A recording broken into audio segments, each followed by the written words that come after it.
You've accidentally pressed play on a Mad Munchkin video. I'm Mad Munchkin, and this is the second intro episode leading up to the main series of Mad Munchkin Reviews that starts in June of this year.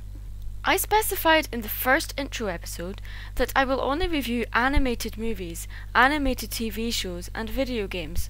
I explained that I was a student studying art and animation, so would be able to give a unique perspective on the subject. I would like to expand to why I find animation a perfect subject to focus on for me, and why art is such an important part of my life. Let's briefly talk about exactly what animation is. Animation is a technique that tricks the human eye into thinking that pictures are moving and coming to life. It has been around since the 1600s, with inventions like the magic lantern, the thermotrope, and of course the zoetrope.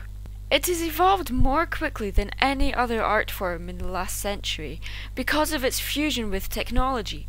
We are cursed with an incurable curiosity when it comes to animation, and thanks to that childlike curiosity, we can do things in animation now that we only dreamed of a few years ago. Animation is a perfect fusion of science and art, and the advancements in technology have helped to advance animation, so the two have been mutually beneficial. But that doesn't really explain why I'm only reviewing animated movies and TV shows as well as video games.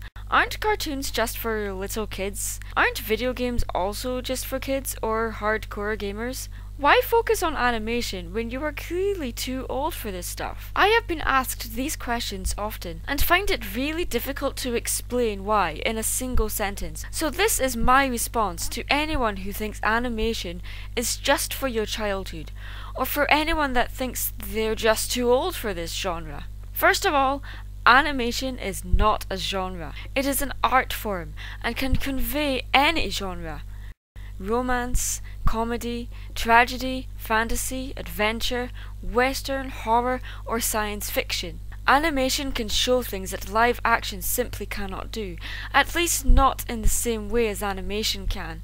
Second of all, animation is not for kids. It is for everyone. No other company has proved this more than the Disney company. Beauty and the Beast was the first animated movie to be nominated for Best Film, alongside live-action movies. This wouldn't happen again until Pixar's Up.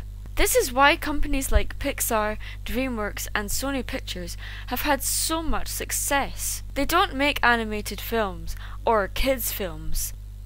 They make movies that have well-developed stories, memorable characters, as well as beautifully creative worlds. The fact that they're animated is often a footnote.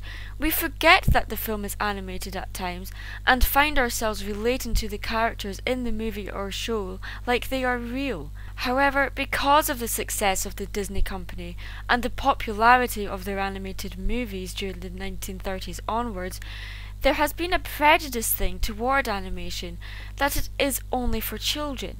Even today, with R-rated shows like Family Guy and South Park, the art form is still finding it difficult to appeal to the masses without the Pixar or DreamWorks label slapped above its title.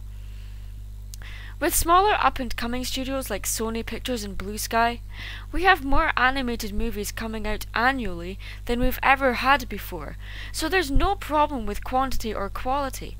But they are all G or PG rated. I would love to see animated movies with more of an adult rating. With the exception of certain anime movies, among some lesser known titles from smaller studios, it's very unlikely we're ever going to get an R-rated animated movie from a studio like Pixar or DreamWorks because of their legacy and history. This is where video games have done it right. The video game industry has taken the rating system and turned it on its head. We have games within their own franchises with ratings ranging from G to R, giving not only animation itself room to breathe, but room for the characters within the franchise to change and expand within their world. The highly acclaimed Legend of Zelda series has grown out of the limitations of G ratings, with Twilight Princess receiving a PG-13 rating, or as it's known in the UK, a 12 rating. Games like Batman Arkham Asylum and Arkham City, released by Rocksteady Studios, both homages of an animated series with a G or PG rating, both received R ratings, while still remaining faithful to its source material. Translation from cartoon series or movie to video games is easier to do because there's room for expansion. But translating from video game to movie is harder because it loses the interaction that the video game offers the player, and there's very little room to expand on the story without reinventing or reimagining the whole source material. Video games have taken animation further than the movie industry has, pushing it to its limits with regards to environments, special effects, and character design. Now, with movies like Wreck-It Ralph, we may see more of a marriage between movies and video games that we've never seen before, and perhaps a change in how animation is perceived. I personally have great hopes for both the movie and video game industries, and look forward to the day when I can look at a movie poster or video game poster and say, I helped make that happen. I hope the Mad Munchkin Reviews series will not only show my story of my experiences in the industry, but also grow my passion for this amazing art form. Thanks for watching, guys. Stay tuned for the first episode of Mad Munchkin Reviews and more intro episodes. Stay creative.